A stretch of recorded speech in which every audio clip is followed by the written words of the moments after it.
Coba sekarang kita membayangkan saat ini adalah di tahun 1900.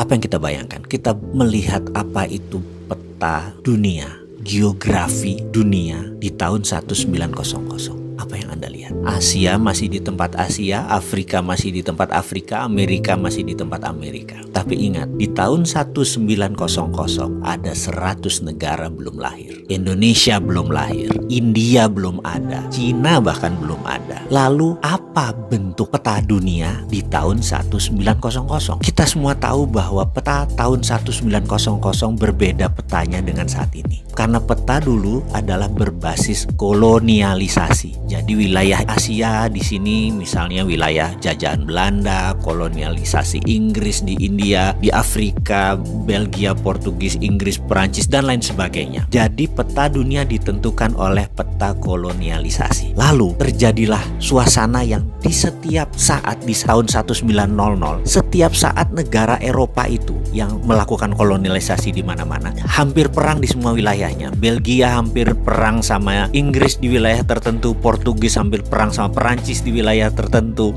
Belanda perang dengan Inggris di wilayah tertentu. Itu membuat tahun 1900 adalah suasana yang sangat tegang. Itu terjadi. Lalu Inggris waktu 1900 memutuskan kalau terjadi perang pada saat itu mereka bisa dikatakan yang paling berat karena wilayah mereka yang paling besar. Lalu mereka memutuskan ada baiknya mereka mencari ally atau teman negara lain yang berpihak kepada mereka, aliansi atau sekutu. Mereka terfikir dengan Amerika, sebuah negara independen, kaya dengan minyak, kaya dengan teknologi, dan tidak dijajah siapapun dan tidak menjajah siapapun. Inggris sangat tertarik untuk bergabung dengan Amerika. Lalu dikirimlah delegasi tahun 1904 ke Amerika. Kemudian delegasi itu pun dibawa oleh Inggris ke Eropa. Delegasi Amerika melihat Eropa. Dan disinilah kesalahan Inggris yang pertama. Karena ternyata otaknya orang Amerika mulai terbuka pada saat itu. Dimana pada saat itu teknologi Amerika bisa 30 tahun bahkan 50 tahun lebih maju, lebih advance daripada Eropa. Buktinya senjata perang dunia pertama itu masih banyak yang locok, masih banyak yang satuan. Sementara bedil atau senjata koboi itu sudah revolver, sudah muter sendiri. Perang saudara di Amerika dan perang zaman koboi itu membuat persenjataan Amerika lebih maju dari Eropa. Kemudian juga perminyakan. Amerika jauh lebih maju karena sudah ada kerosin atau minyak tanah, sudah mau terbit gasolin, bukan sekedar minyak mentah. Bahkan 1906,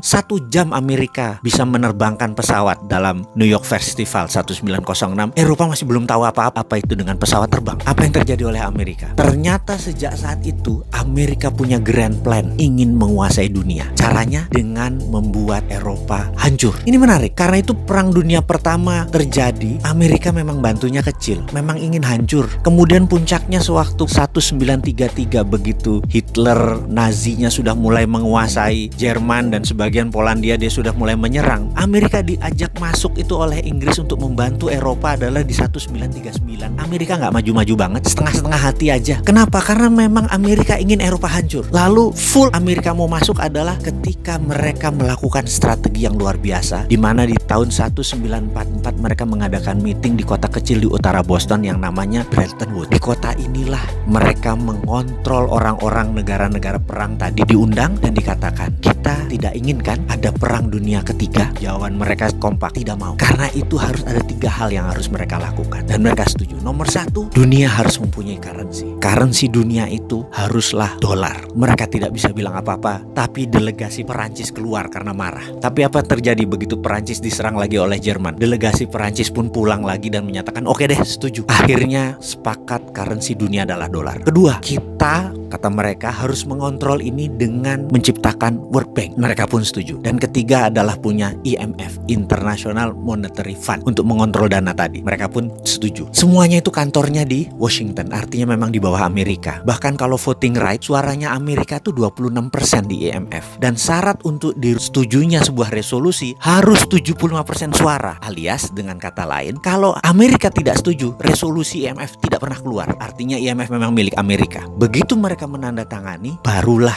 Amerika dengan hati penuh turun. Dengan operasi pertama adalah Operation Intelligence yang namanya Operation Paperclips. Amerika masuk ke Jerman Jerman dan mengambil 1.100 ilmuwan Jerman ditarik ke Amerika. Begitu Operation Paperclip selesai, barulah diserbu Jerman oleh Rusia. Selesai Perang Dunia Kedua. Dan sejak saat itu dunia dikontrol oleh negara pemenang perang. Dan hingga saat ini dunia dikontrol oleh negara pemenang perang. Jadi kita semua ikut aturan mereka. Tapi ada yang baru. 5 tahun terakhir sejak tahun 2013 ada penantang baru yang namanya Cina yang menantang hegemoni pemenang perang dunia kedua tersebut. Itu sudah terjadi. Sekarang Indonesia bagaimana mainnya? Indonesia itu mau ikut siapa sih ke depannya? Kalau saran saya tetap garis lurus.